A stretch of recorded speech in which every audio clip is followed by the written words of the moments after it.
Venezuela ও আশপাশের আকাশসীমা সম্পূর্ণ বন্ধ ঘোষণা করেছেন মার্কিন প্রেসিডেন্ট ডোনাল্ড ট্রাম্প। নিজের ট্রুথ সোশ্যাল পোস্টে ট্রাম্প সতর্ক করে বলেন, সব এয়ারলাইন্স, পাইলট ও চোরাচালানকারীদের জন্য এ আকাশপথ নিষিদ্ধ। ওয়াশিংটনের দাবি, মাদক পাচার রোধই এ নিষেধাজ্ঞার মূল লক্ষ্য। তবে মানবাধিকার সংগঠনগুলো বলছে এটি মাদুরো সরকারকে চাপ দিতে আমেরিকার নতুন কৌশল। এদিকে ভেনেজুয়েলার প্রেসিডেন্ট নিকোলাস মাদুরো বলেছেন, কারাকাস ভয় পায় না, ওয়াশিংটন ভুয়া তথ্য ছড়িয়ে হস্তক্ষেপের পথ তৈরি করছে। বিশেষজ্ঞরা সতর্ক করে বলেছেন, আকাশসীমা বন্ধের সিদ্ধান্ত ভেনেজুয়েলার সাধারণ মানুষের জন্য দুর্ভোগ ডেকে আনবে। জরুরি ওষুধ, পণ্য সামগ্রী সরবরাহ, এমনকি নাগরিকদের চলাচলও বাধাগ্রস্ত হবে।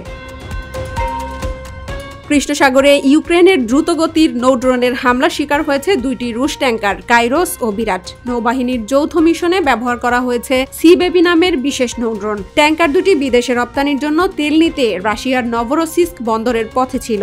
ভিডিওতে দেখা গেছে ড্রোনগুলো ট্যাঙ্কারের দিকে গিয়ে বিস্ফোরণ ঘটায়, এতে আগুন ধরে যায়। ইউক্রেনের কর্মকর্তারা জানিয়েছেন, হামলার পর জাহাজ দুইটি কার্যত অচল হয়ে গেছে, যা রাশিয়ার তেল পরিবহন ব্যবস্থায় বড় আঘাত। শ্রীলঙ্কায় ঘূর্ণিঝড় ডিটয়ের প্রভাবে ভয়াবহ বন্যা ও ভূমিধসের ঘটনায় মৃতের সংখ্যা বেড়ে দাঁড়িয়েছে 132 জন।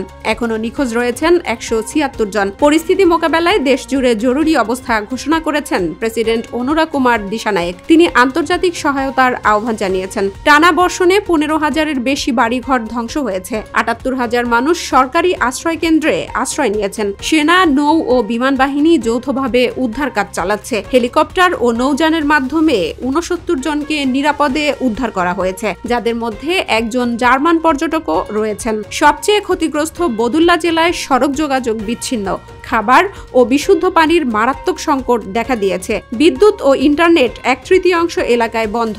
2017 সালের পর এটি শ্রীলঙ্কার সবচেয়ে ভয়াবহ প্রাকৃতিক দুর্যোগ, যা দেশকে মানবিক সংকটের দিকে ঠেলে দিয়েছে।